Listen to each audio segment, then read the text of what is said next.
జగిత్యాల జిల్లా కోరుట్ల మండలం మాదాపూర్ గ్రామం. ఆ ఊరిలో దుర్గాప్రసాద్ గారి కుటుంబంలో లేక పుట్టిన ఒక ఆడపిల్ల.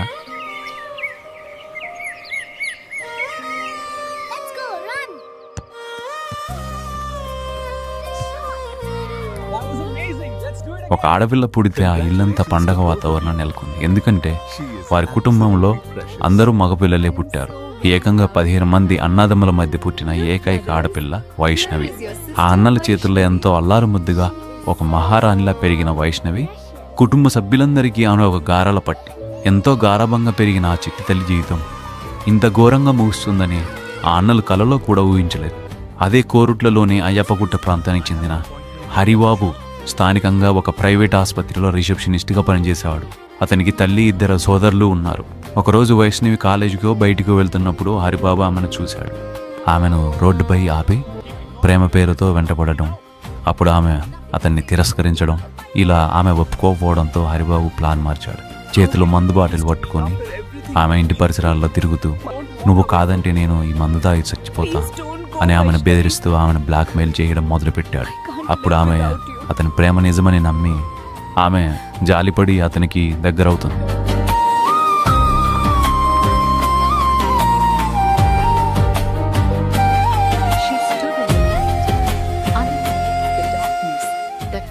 ఈ విషయం తెలిసి ఇరు కుటుంబాల మధ్య వ్యత్యాసాలు ఉండటంతో వైష్ణవిని ప్రాణంగా చూసుకునే ఆ అన్నలు అలాగే తల్లిదండ్రులు ఈ పెళ్లి వద్దని ఎంతో వారించినా ఆమె వినలేదు.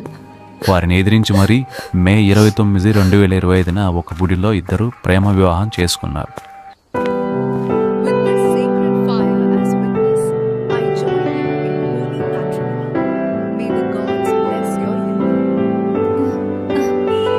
పెళ్ళైన తర్వాత హరిబాబు తన ఇంటికి తీసుకెళ్లాడు. కాని తల్లి వారిని ఇంట్లోకి రానివ్వలేదు. దీంతో వారికి వేరే గత్యంతరం లేక వైష్ణవి వాళ్ళ ఇంటికి వెళ్లారు. అప్పుడు దుర్గాప్రసాద్ కూతురిపై ప్రేమతో వాళ్ళని ఇంట్లోకి ఆహ్వానించి హరిబాబుని ఇల్లరికం అల్లుడిగా మాదాపూర్లో అడుగుపెట్టాడు.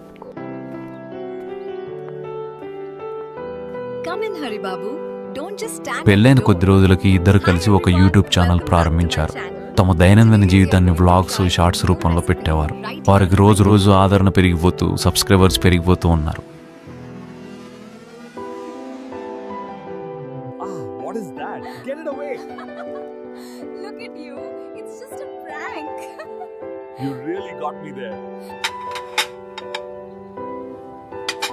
యూట్యూబ్ ఛానల్ నడవడం మొదలుపెట్టాక హరిబాబు తన ఆసుపత్రి ఉద్యోగాన్ని మానేశాడు.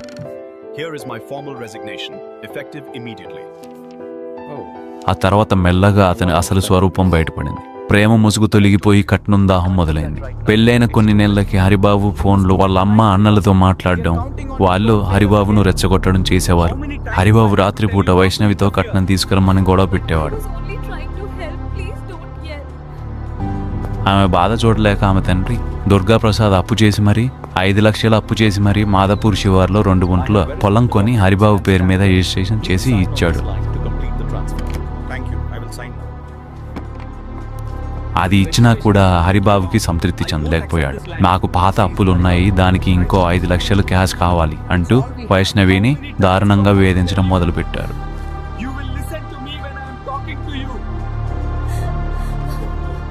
దుర్గాప్రసాద్ ఏడుస్తూ పిల్లలు పుట్టాక డబ్బు కూడా ఇస్తాను అల్లుడు గారు అని బ్రతిమాలుకున్నాడు. కొన్ని రోజులు గడిచాక ఆసుపత్రి స్కానింగ్ రిపోర్టు వైష్ణవి గర్భవతి అని రిపోర్ట్ వస్తుంది. అప్పుడు సంతోషంగా వైష్ణవి యూట్యూబ్లో ప్రెగ్నెంట్ రివీల్ వీడియో చేస్తుంది. కడుపులో బిడ్డ పడితే భర్త మారుతాడు అని అనుకుంది ఆ తల్లి. కానీ అత్తింటి వారి ఒత్తిడి మరింత పెరిగింది. హరిబాబు నాకు పిల్లలు వద్దు, అబార్షన్ చేయించుకొని భార్యను వేధించడం మొదలుపెట్టాడు.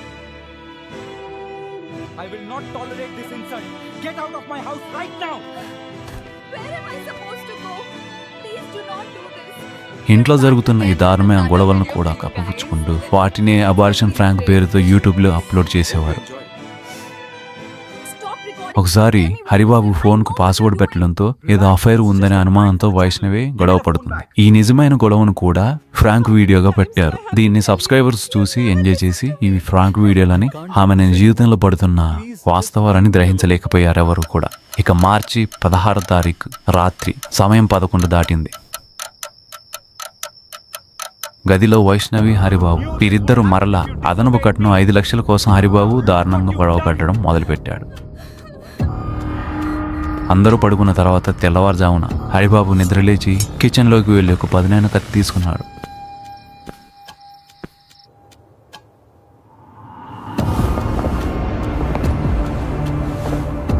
వైష్ణవి అప్పటికి 4 నెలల గర్భిణి.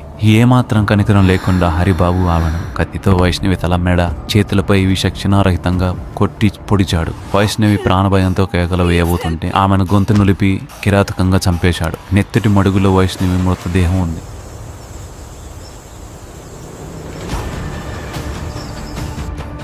ఉదయం 6 గంటలకు హరిబాబు తన బట్టలపై ఉన్న రక్తం చూసుకొని కంగారుగా తలుపులు తీసుకొని బయటికి వచ్చి తన బైక్ స్టార్ట్ చేసుకొని వేగంగా ఇంటి నుండి పారిపోయాడు.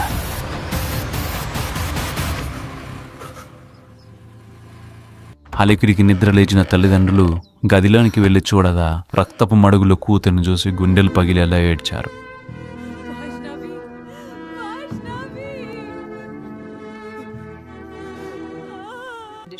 ఆసుపత్రికి తీసుకువెళ్లారు, కానీ డాక్టర్లు మరణించినట్లు ధృవీకరించారు.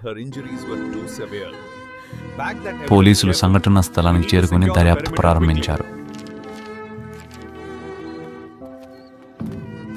పారిపోయిన హరిబాబును కోరుట్ల శివారులోని కోనడావుపేట క్రాస్ రోడ్డు వద్ద ఉన్న ఒక ఇంట్లోకి దూరి బెడ్రూమ్లో కత్తిని అలాగే రక్తపు బట్టలను దాచిపెట్టాడు. మియాపూర్ ప్రాంతంలో బైక్ పై తిరుగుతూ పోలీసులు కళ్ళుగప్పి ప్రయత్నం చేశాడు. కానీ మంగళవారం రాత్రి పక్కా సమాచారంతో పోలీసులు కోరుట్ల శివారులో హరిబాబును అరెస్ట్ చేయడం జరిగింది. దాచిపెట్టిన కత్తిని స్వాధీనం చేసుకున్నారు. హరిబాబు ఇచ్చిన వాంగ్మూలం ఆధారంగా హత్యకు ప్రేరేపించిన అతని తల్లి అలాగే అన్నలు ముగ్గురుపై కేసు నమోదు చేసి అరెస్టు చేశారు.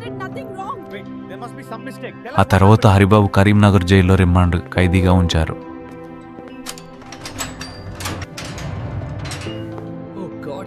ఆదివారం నాడు జైల్లో హరిబాబు జీర్ణకోశ సమస్యలు, తలనొప్పి అంటూ స్పృహ తప్పి పడిపోవడం జరిగింది. జైలు అధికారులు హరిబాబుని జగిత్యాల ఆసుపత్రిలోని క్రిటికల్ కేర్ కు తరలించారు. డాక్టర్లు పరీక్షించి ఇది కేవలం వైరల్ ఇన్ఫెక్షన్ మాత్రమే, ప్రాణాపాయం లేదు అని చెప్పారు. అది చెప్పగానే ఆ రోజు సాయంత్రం తిరిగి జైలుకు పంపించారు.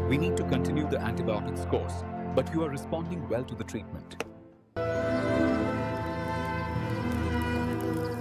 ఇక మరోవైపు మాధపూర్ గ్రామంలో వైష్ణవి సమాధి. వైష్ణవి తమ్ముడు ఆమెకు ఎంతో ఇష్టమైన స్వీట్లు, పండ్లు తీసుకొచ్చి సమాధి మీద పెట్టి ఆ సమాధి రాయిని పట్టుకుని లేచి ఇవి తినక్క ఒకసారి రాయవే అంటూ ఆ పసివాడు గుండెలు బాదుకుంటూ ఏడ్చాడు.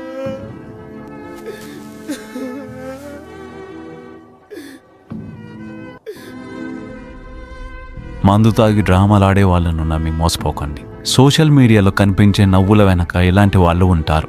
కడుపులో ఉన్న పసిబిడ్డతో సహా ప్రాణాలు కోల్పోయిన ఆ తల్లికి న్యాయం జరగాలి.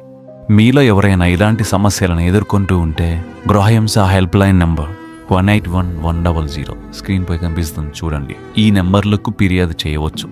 Thanks for watching.